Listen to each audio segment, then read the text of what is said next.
अस्सलाम वालेकुम, कैसे हैं आप लोग? उम्मीद है ठीक होंगे। मैं भी अल्हम्दुलिल्लाह ठीक हूँ। आज की मेरी वीडियो है कि टैक्सी ड्राइवर बनने के लिए आपको किन डॉक्यूमेंट्स की ज़रूरत होती है। टैक्सी ड्राइवर के क्या फ़ायदे हैं, आप कितना अर्न कर सकते हैं। डिटेल वीडियो जो है वो लास्ट मैंने अपलोड की है, आप उसे वॉच कर सकते हैं। तो मैंने जैसा कि कहा था कि मैं नेक्स्ट वीडियो में आप लोगों को बता दूंगी कि आप लोगों को कौन से डॉक्यूमेंट्स चाहिए।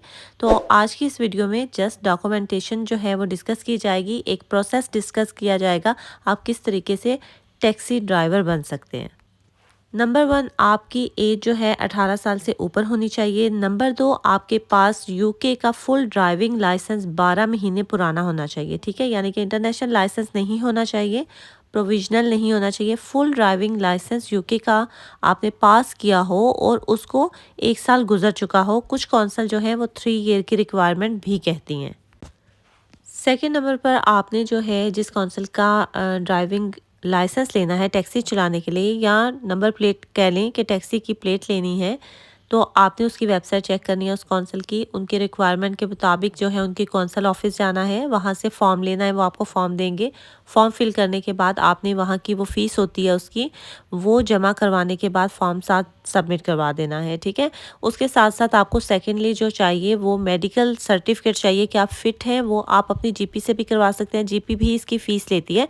टैक्सी के लिए जो आपने अपना मेडिकल सर्टिफिकेट लेना है कि आप फिट हैं, वो फ्री ऑफ कॉस्ट नहीं होता। ठीक है, जीपी से करवाएंगे वो भी फ़ीस लेंगे 120 और इसके आसपास जो है वो वेरी करती है। और अगर प्राइवेट करवाना चाहते हैं तो भी उनके जो रजिस्टर्ड जो हैं डॉक्टर्स, आप उनसे करवा सकते हैं। आपके पास सर्टिफिकेट आ गया मेडिकल का, जो बहुत इंपॉर्टेंट है। इसमें आपका वो ये चेक करते हैं कि कोई मेजर बीमारी तो नहीं है आपको।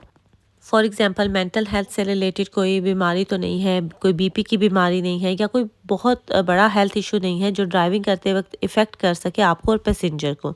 तो ये क्लियरेंस चाहिए होती है उन्हें। इसके अलावा जो है नॉलेज स्ट्रीट टेस्ट लिया जाता है, वो भी आपने पास करना होता है। जो ड्राइविंग करते हैं उनके लिए ये सब चीज़ें आसान है, लेकिन कई बार लोग फेल भी हो जाते हैं। अगर आप फेल हो जाते हैं तो उसके बाद दोबारा से आपको फ़ीस पे करके अपना ड्राइविंग का जो टेस्ट है वो बुक करवाना पड़ता है।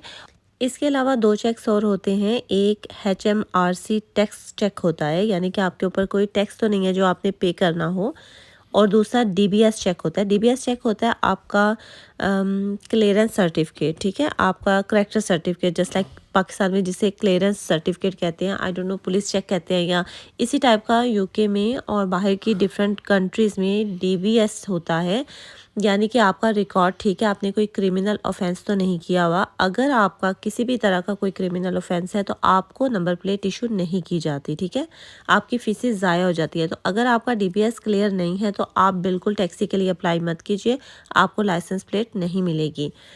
तो ये मेन चीज़ें थी जो टैक्सी की प्लेट लेने के लिए आपको रिक्वायर्ड है। आपने इनको स्टेप बाय स्टेप जो है अप्लाई करना है, पास करना है, और इस सारे प्रोसीजर में आपको कम से कम 2 मंथ्स लग जाते हैं, क्योंकि जो आपकी टेस्ट की डेट्स होती हैं वो आपको फ़ौरन से नहीं मिल जाती। आपको कम से कम 1 महीने बाद की ही डेट मिलती है, और सम टाइम ऐसा होता है ज़्यादा टाइम भी लग जाता है। अगर कॉस्ट की बात की जाए तो टोटल जो है वो आपके 500 से 600 लग जाते हैं, समटाइम इससे ज़्यादा भी लग जाता है। ये मैं कम से कम अमाउंट बता रही हूँ, क्योंकि जो प्लेट की जो प्राइस होती है वही 300 और उससे ऊपर होती है।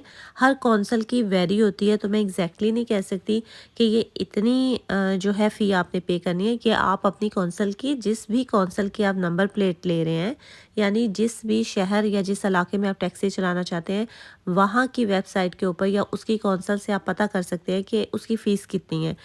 तो आपकी उसकी फ़ीस होगी, फिर आपका मेडिकल टेस्ट जो है उसकी फ़ीस होगी, फिर आपने टेस्ट बुक करवाना है उसकी फ़ीस होगी। तो छोटी-मोटी सारी फ़ीसेस मिला के तकरीबन आपका 600-700 पाउंड लगना है। इससे अगली बात की अगर बात की जाए तो वो ये है कि कुछ कौंसल 1 साल के लिए नंबर प्लेट इशू करती हैं और वो 1 साल की ही आप फ़ीस पे करते हैं। कुछ कौंसल 3 ईयर तक की आपको फैसिलिटी देते हैं, तो उसमें आप 3 ईयर की फ़ीस पे करते हैं और 3 साल तक के लिए आपके पास नंबर प्लेट आ जाती है। ये आपकी अपनी चॉइस है, सम टाइम आपकी अपनी चॉइस होती है और सम टाइम कौंसल की ही रिक्वायरमेंट होती है कि वो 1 ईयर की देंगे या 3 ईयर की देंगे। जैसे ही आपके पास लाइसेंस आ जाता है तो आपके पास सेकंड जो काम है करने के लिए वो ये है, या तो आपने किसी कंपनी के साथ काम करना है उनकी गाड़ी चलाते हुए कि आपके पास नंबर प्लेट है, आप टैक्सी चला सकते हैं, और या फिर आपने अपनी गाड़ी ख़रीदनी है और अपनी गाड़ी के ऊपर नंबर प्लेट चलाकर किसी कंपनी के साथ काम करना है। उबर की बात की जाए तो आपने उबर की ही जो है वो कौंसल जो उबर को एक्सेप्ट करती हैं उनके साथ नंबर प्लेट लेनी होती है, और उसके बाद आपने उबर की ऐप के ऊपर काम स्टार्ट करना होता है। उसके ऊपर डिटेल वीडियो मैं सेपरेट बनाऊंगी। अभी हम प्राइवेट कंपनीज की बात करते हैं ताकि बात क्लियर हो सके कि आपने काम कैसे स्टार्ट करना है।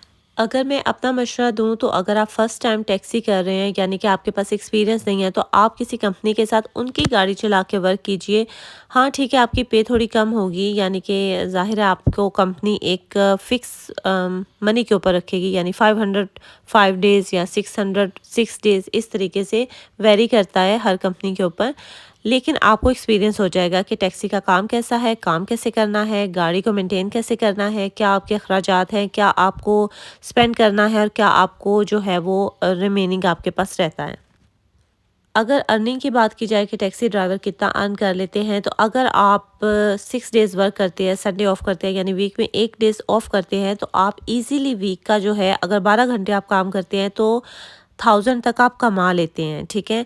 और अगर आप जो है वो 3 डेज़ वर्क करते हैं तो आप उससे कम कर लीजिए, और ये डे और नाइट में भी वेरी करता है, यानी जब बिजी टाइम है अगर आप उस टाइम पर वर्क करते हो आप बहुत अच्छा कमा लेते हो, और अगर आप ऐसे आवर्स में निकले हो जब काम ही इतना ज़्यादा नहीं है तो डेफिनेटली आप फ्री बैठे हो, आपके पास इतना ज़्यादा काम नहीं होगा। तो ये चीज़ें आपको टाइम के साथ सीखते सीखते समझ आ जाएंगी कि टैक्सी में कैसे अर्निंग करनी है। टैक्सी में अर्निंग काफ़ी ज़्यादा है, लेकिन आपकी मेहनत के ऊपर है। अगर आप ज़्यादा आवर्स लगाएंगे तो डेफिनेटली आप ज़्यादा अर्न करेंगे, और अगर आप कम आवर्स करेंगे तो उतनी आपकी इनकम भी कम होगी।